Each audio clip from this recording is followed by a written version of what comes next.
నమస్తే welcome to our channel నేను మీ Priyanka Rao YV Subbareddy కల్తీ నెయ్యి వ్యవహారంలో ఆయన అరెస్ట్ కాబోతున్నారా అనే చర్చ నడుస్తుంది ఈ రోజు ఎంక్వైరీకి వెళ్ళి కల్తీ నెయ్యి విషయంలో ఆయన ఎంక్వైరీకి అటెండ్ కావాల్సింది మరి ఎంక్వైరీకి వెళ్తారా వెళ్ళిన తర్వాత అదే సిచ్యువేషన్ లో పోలీసులు ఆయన్ని అరెస్ట్ చేస్తారా అనే అనుమానాలు ఉన్నాయి సో దీని మీద క్లారిటీ తెచ్చుకుందాం మనతో మాట్లాడడానికి సీనియర్ జర్నలిస్ట్ ఎస్ రావు గారు ఉన్నారు ఆయన అడిగి మాట్లాడదాం నమస్కారం sir sir YV Subba Reddy arrest అవుతాడనే క్వశ్చన్ మార్క్ రేజ్ అవుతుంది సార్ ఇటు ధర్మారెడ్డి గారు నేను ఒక వీడియో రిలీజ్ చేశారు నాకు సంబంధం లేదు కల్తీ నెయ్యి వ్యవహారంలో పైనుండి వచ్చిన ఆర్డర్స్ ని తూచా తప్పకుండా పాటించారు అని చెప్పేసి ఆయన చెప్తున్నారు ఈ రోజేమో విచారణకు వెళ్ళాలి మరి ధర్మారెడ్డి గారు చేతులెత్తేసి అప్రూవల్ గా మారుతున్నారు అని చెప్పేసి ఒక వార్త ఉంది దీన్ని బేస్ చేసుకుంటే సుబ్బారెడ్డి గారు అరెస్ట్ అవుతారా అప్రూవల్ గా ధర్మారెడ్డి మారుతున్నట్టు సోషల్ మీడియాలో వచ్చింది చూసే గానీ అది ధృవీకరించలేదు ఈవెన్ ఆయన కూడా మీడియాతో మాట్లాడుతూ అది కేవలం మీడియాలో వచ్చిన న్యూస్ నేను అప్రూవల్ గా మారలేదు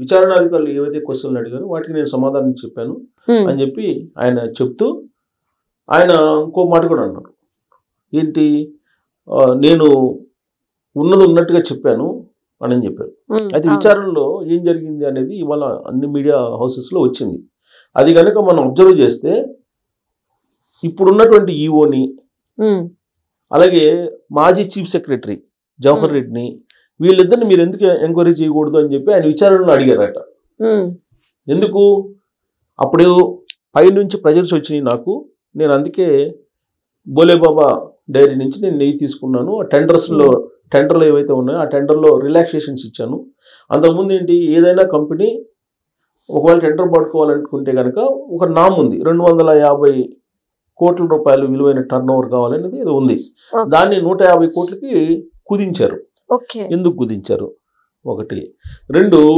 యాక్చువల్గా ప్రతి రోజుకి 1,00,000 లీటర్లు పాలు తర్వాత ఇంత నెయ్యి ఉత్పత్తి చేసేటువంటి సామర్థ్యం ఉండే కంపెనీలకే ఎలిజిబిలిటీ అనేది ఉంది కొన్ని నామ్స్ ఉన్నాయి మార్గదర్శకాలు గతంలో ఉండేటువంటి మార్గదర్శకాలన్నిటినీ రిలాక్సేషన్ చేసి బోలేబాబాకి ఇయటానికి మార్గం సుగమం చేశారు ఎవరు చేశారు అఫీషియల్గా ఆన్ రికార్డ్ ఎవరు చేస్తారు ఆఫీసర్సే చేస్తారు ఇవన్నీ నాకు తెలియకుండా జరిగాయి అని చెప్పి చెప్తున్నారు ధర్మారెడ్డి గారు ధర్మారెడ్డి గారు ఎవరు అప్పట్లో ఈఓ ఆయన తెలియకుండా ఎందుకు జరుగుతుంది అని విచారణాధికారి క్వశ్చన్ చేస్తే నాకు పైనుంచి ఒత్తిడి ఉంది పైనుంచి ప్రెజర్ చేశారు ఎవరు చేశారు చైర్మనా అని అంటే సుబ్బారెడ్డి ఒత్తిడి చేశారు సుబ్బారెడ్డి చెప్పాడని చెప్పి వాళ్ళు చెప్పారు మరి సుబ్బారెడ్డి ఒత్తిడి చేయడం వెనుక ఏంటి అంటే ఆయన ఏం చెప్తున్నాడు అసలు ఈవోగా నేను ఉన్నాను కానీ సుబ్బారెడ్డి ఏం చెప్తే అది వినమని చెప్పేసి సీఎంఓ ఆఫీసులో అప్పట్లో ఉన్నటువంటి ధనుంజయ రెడ్డి గారు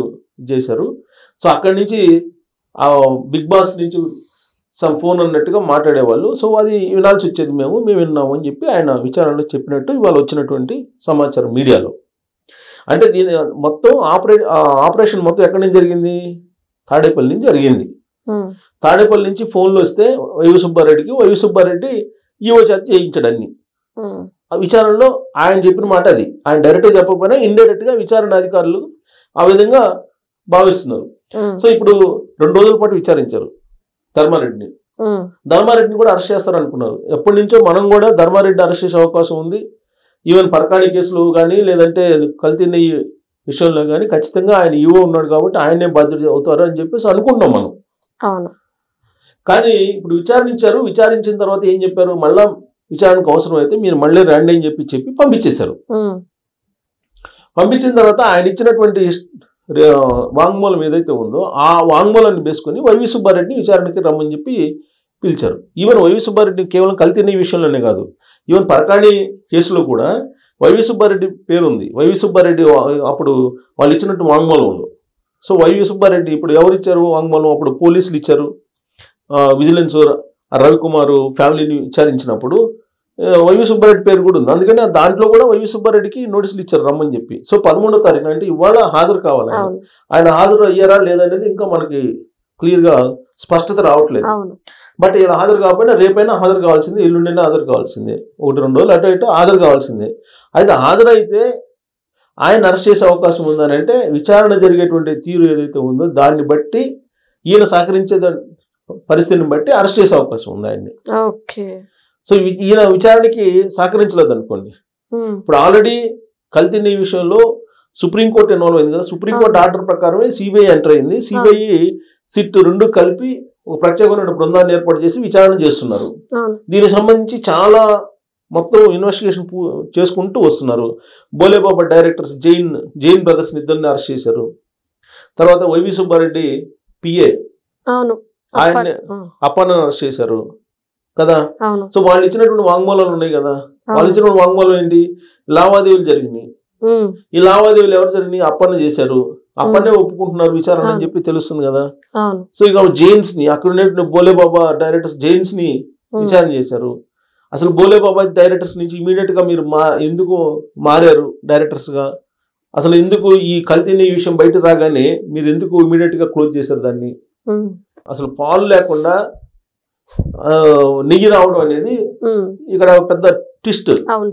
ఇప్పుడు ఈ ఢిల్లీ నుంచి సుగంధ్ ఆయిల్ అండ్ కెమికల్స్ నుంచి పామోలిన్, కొబ్బరి నూనె, గ్లైజరైడ్ వీటన్నిటిని తీసుకొచ్చి మిక్స్ చేసి నెయ్యిని తయారు చేసి ఇచ్చారు. అలాగే కొన్ని ఆర్గానిక్ ప్రొడక్ట్స్ కలిపి చేశారు. ఇప్పుడు ఏమంటారు, అప్పుడు మీరు పంది కొవ్వు ఫ్యాట్ అది ఇది అన్నారు కదా, ఇప్పుడు కెమికల్స్ అంటున్నారు కదా, మీరు అప్పుడు తప్పు చెప్పారు కదా అంటారు వాళ్ళు. కల్తీ జరిగిందా లేదా చెప్పండి అని. కల్తీ జరిగిందని చెప్పి ఆల్రెడీ ప్రూవ్ అయిపోయింది విచారణలో, కల్తీ జరిగిందని చెప్పి చెబుతున్నారు. కాకపోతే కల్తీ ఎలా చేశారు అని అంటే ఇవన్నీ చెప్తున్నారు పదార్థాలు. ఇప్పుడు డాల్డా ఎట్లా తయారు చేస్తారు, డాల్డా ప్యూర్ డాల్డా వస్తుందా ఇప్పుడు? డాల్డా అంటేనే జంతు ఎముకల్ని మొత్తాన్ని కరిగించేసి దాని నుంచి తయారు చేసి వేస్తారు అనేది అనేక సందర్భాల్లో మనకు బయటకు వచ్చినటువంటి అంశం ఇన్వెస్టిగేషన్ స్టోరీస్ లో.